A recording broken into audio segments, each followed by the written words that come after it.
cerita dengan aku. Sekarang aku tanya. Hang cerita ke tak cerita? Yasin suka buat perangai lagu ni. Dah lah buat naya dekat aku. Mula-mula ni memang jahat Yasin. Naya dekat aku.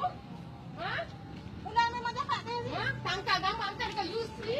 Yusri hang buat cerita dekat semua orang. Dah apa? Hang betul ke tak betul hang cerita pasal Gabi dekat aku? Betul ke tak betul aku tanya yang tu je? Betul. Main mengaku kalau hang.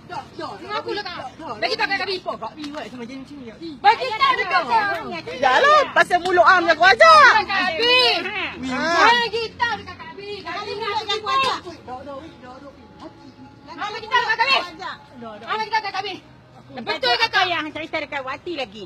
Betul ke tak? Jahat tahu mulut hang jahat sebenarnya. Betul ke tak? Kami ingat kau hang bagus no. Rupanya hang Ni, cerita ni. macam-macam kat belakang. Aku tak mau cerita banyak. Hang bagi tahu dekat Gabi. Aku minta maaf kat semua weh. Hang betul ke tak? Ni hang hantar Ni status pasal minta maaf. Saya dia update status. Ha. Siapa je Mami Jarum? Weh, Siapa Mami Jarum? Hang kan mulut jahat kat Abi ke? Ha cerita main kat Abi. Ni, hang Kalian kata Abi ke jaga tak? semua orang. Sudah weh, Ha? jangan macam ni. Abi kata dekat jaga Abi semua apa? orang. Aku minta maaf gambar weh. Minta maaf apa minta maaf senang Mula tu saja. cakap punya masa, tak minta maaf pun. Okey dah. Dah weh, sudah. Sekarang aku tak mau. Gabi ingat aku bohong. Hang mengaku depan dia. Okey, Kak Bi, saya minta maaf semua Kak Bi. Ni ya, tanya Wati. Adakah Wati apa cerita? Adakah Wati yang cerita apa pasal Pak Gabi? Hang cerita?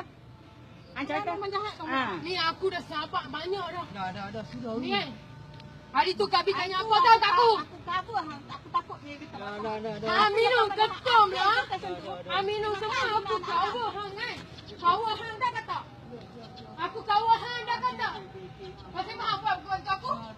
Masih faham buat aku. Hang kata, Hang tanya. minta yang abang yang ketum. Ni.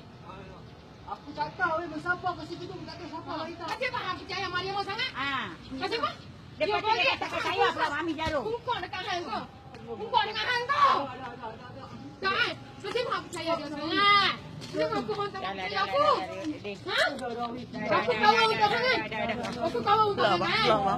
Kawan ke tak kawan? Ha? Minta maaf. Masa dulu tak mau minta maaf. Sudah. Ha? Ha, ingat aku perempuan aku tak boleh